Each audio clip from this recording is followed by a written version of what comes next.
Hello guys, how are you. I hope आप सब fine हैं, बहुत खुश हैं, मुस्कुरा रहे हैं। तो स्वागत है आपका मेरे चैनल ज़ील टू ईल 32 में, जहाँ हम हर बार बात करते हैं कि कैसे हम खुद को हमेशा खुश रखें, हमेशा मुस्कुराते रहें और साथ साथ हमें हेल्दी भी रहना है। तो हम इसी बारे में बात करते हैं। तो सेम ही हमारा जो टॉपिक है कि हम अपने आप को खुश कैसे रखें, हेल्दी कैसे रखें, उसके साथ में आज का वीडियो लाई हूँ कि हम अपनी हेयर फॉल की प्रॉब्लम को कैसे सॉर्ट आउट कर सकते हैं, हेयर ग्रोथ को कैसे प्रमोट कर सकते हैं। क्योंकि आजकल आप देखते हैं कि कभी वेदर चेंज हो जाता है, कुछ भी रीज़न हो सकता है जिसके कारण हमारा हेयर फॉल होना स्टार्ट हो जाता है।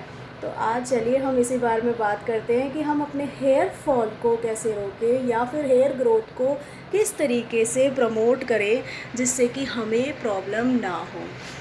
तो अब मैं शुरू करती हूँ आज का वीडियो। और मेरा फर्स्ट सजेशन जो आपको रहेगा कि आप क्या करें, कैसे करें, और आप सबसे पहले तो पहचानिए, अपने प्रॉब्लम को पहचानिए कि आपका हेयर ग्रोथ या हेयर ग्रोथ क्यों नहीं हो रहा है, हेयर फॉल क्यों हो रहा है। तो ये रीज़न अगर आपको पता चल जाता है तो आप उसको कंट्रोल कर सकते हैं। तो मेरे हिसाब से जैसे मैंने नोटिस किया है, हेयर फॉल के बहुत कॉमन कॉजेज़ जैसे हम सुनने में आते हैं कि कोई हेरिडिटरी फैक्टर हो सकता है कि आपकी फैमिली में ऑलरेडी किसी को हेयर फॉल की पहले से ही प्रॉब्लम हो, वही आगे जाके ट्रांसफ़र हो रही है, तो ये भी एक प्रॉब्लम फेस करते हैं लोग। दूसरी चीज़ हम देखते हैं कि कुछ लोगों ने मेडिकेशंस ली है, कुछ मेडिकल उनकी कंडीशंस ऐसी चल रही हैं जिनके कारण उनका हेयर फॉल स्टार्ट हो जाता है। तो वो भी एक मेजर फैक्टर रहता है, कई बार हेयर फॉल के जो सोर्सेज बन जाते हैं या कॉज बन जाता है। दूसरा, अब आप देखेंगे कोई आपने सप्लीमेंट ट्राई किया किसी भी चीज़ के लिए, तो अगर सप्लीमेंट्स आप यूज़ कर रहे हैं, कई बार सप्लीमेंट्स भी इस तरीके से नेगेटिव इफ़ेक्ट छोड़ देते हैं कि आपका हेयर फॉल स्टार्ट हो जाता है। आप देखिए, अगर कभी वेदर चेंज होता है, कुछ लोगों को वेदर भी सूट नहीं करता, बहुत ज़्यादा हॉट टेम्परेचर होगा, बहुत ड्राइनेस होगी, उनका स्कैल्प ड्राई होना स्टार्ट हो जाता है, उसमें भी उनको प्रॉब्लम फेस होती है। दूसरी चीज़ आपने देखा होगा, जैसे कि अगर आप प्रॉपर्ली केयर नहीं कर पा रहे हैं अपने बालों की, तो हेयर फॉल स्टार्ट हो जाता है।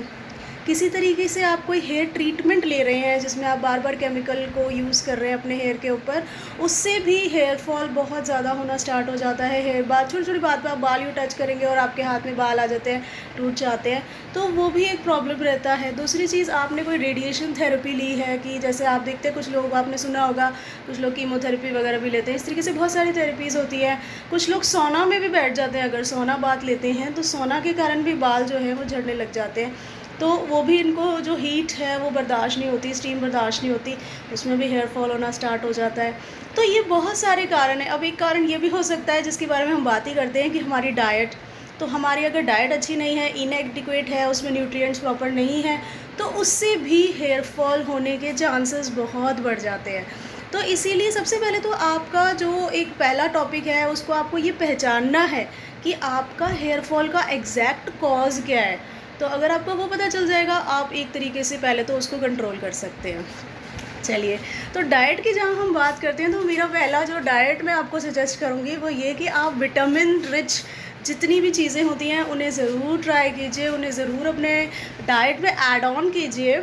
जैसे कि विटामिन ए रिच जितनी भी चीज़ें हैं, कैरेट हो गया, येलो फूड हो गए, और आप जैसे आयरन रिच डाइट ले सकते हैं जिसमें कि आप स्पिनच ले सकते हैं, पालक। तो उससे क्या होता है, उससे आपको विटामिन सी भी मिलता है, विटामिन ए भी मिलता है, तो वो आपके हेयर फॉल की प्रॉब्लम को बहुत ज़्यादा कंट्रोल करने में हेल्प करता है। ठीक है, तो अगर आप ऐसे देखें तो आप एग भी ट्राई कर सकते हैं, क्योंकि एग में बहुत ही अच्छी चीज़ है कि उसमें प्रोटीन है और बायोटिन है। तो प्रोटीन और बायोटिन जो है वो हेयर ग्रोथ को प्रमोट करता है। तो अगर आप एग खाएंगे तो आपको फ़ायदा होगा। मैंने पहले भी आपको एग के बहुत बेनिफिट्स बताए हैं, तो आप एग ज़रूर खाइए, ट्राई कीजिए कि रोज़ 1 अंडा तो खा ही लें। उसके बाद मेरा नेक्स्ट सजेशन जो आपको रहेगा कि आप स्वीट पोटैटोज़ ज़रूर ट्राई कीजिए, क्योंकि स्वीट पोटैटोज़ में बीटा कैरोटीन होता है। बॉडी अपने आप उसको विटामिन ए में चेंज कर देती है, तो वो अगेन आपके लिए विटामिन ए का एक सोर्स बन जाता है, तो वो भी आपके लिए बहुत बेनिफिशियल है। नेक्स्ट सजेशन जो मैं दूँगी कि आप नट्स ज़रूर खाइए। जैसे नट्स में आपने खा लिया, वॉलनट खा लिया, अखरोट, आपने आलमंड्स खा लिया, बादाम, ठीक है, ये विटामिन ई के बहुत अच्छे सोर्सेज़ हैं। तो विटामिन जो है वो आपकी हेयर ग्रोथ के लिए बहुत ही अच्छा है, तो आप ये ज़रूर ट्राई कीजिए। आप सीड्स खाइए, जितने भी सीड्स आप खा सकें, फ्लैक्स सीड्स खा सकते हैं आप शिया सीड्स खा सकते हैं। तो ये सीड्स जो होते हैं, ये सीड्स आपकी बॉडी को, उसके मेटाबॉलिज़्म को, उसके हर फंक्शन को इम्प्रूव करते हैं। तो अगर आप हेयर ग्रोथ के लिए भी, हेयर फॉल की प्रॉब्लम को कंट्रोल करने के लिए भी ये खाना चाहते हैं, तो आप ज़रूर ट्राई कीजिए, आपको बहुत फ़ायदा मिलेगा। ठीक है, डेफ़िनेटली फ़ायदा मिलेगा। और आप इस बात का भी ध्यान रखना है कि साथ-साथ आप अपनी हेयर की केयर भी करें। ठीक है, अब नेक्स्ट एक सजेशन मैं आपको दूँगी, बीन्स आप ट्राई कर सकते हैं, बीन्स खाइए। बीन्स भी बहुत अच्छा सोर्स है आपके बालों की ग्रोथ के लिए। ठीक है, तो ये मेरे कुछ सजेशंस थे जो आप डाइट में इंक्लूड कीजिए, जिससे कि आपकी हेयर फॉल की प्रॉब्लम कंट्रोल होगी। विटामिन रिच जितनी डाइट्स हैं वो ट्राई कीजिए, आपको बहुत फ़ायदा होगा। नेक्स्ट चीज़ जो मैं आपको कहूँगी, जो अदर टिप्स आप फॉलो करिए कि खाने के साथ साथ आप और भी क्या चीज़ कर सकते हैं। तो अगर आप बाई चांस कोई थेरेपी ले रहे हैं जिसमें कि आपको हीट के कॉन्टैक्ट में आना पड़ रहा है, तो आप अपने बालों को टाई अप करके सर के ऊपर एक कूलिंग कैप आता है, तो आप वो कूलिंग कैप ज़रूर पहनिए, जिससे कि आपके हेयर जो हैं वो प्रोटेक्टेड रहें और उन पे ज़्यादा लंबे समय में एकदम से कोई भी, या शॉर्ट टाइम पीरियड में भी कोई भी इफ़ेक्ट उन पे ना हो। तो आप कूलिंग कैप ज़रूर ट्राई कीजिए अगर आप किसी भी तरह की थेरेपीज़ ले रहे हैं तो। सेकंड सजेशन जो मैं आपको अदर टिप में दूँगी वो ये कि आप बहुत ज़्यादा हॉट ऑयल अपने बालों पे मत लगाइए, वो आपको नुकसान देगा। अगर आपको ऑयल लगाना ही है तो नॉर्मल टेम्परेचर का ऑयल लगाइए, बहुत ज़्यादा गर्म करके मत लगाइए।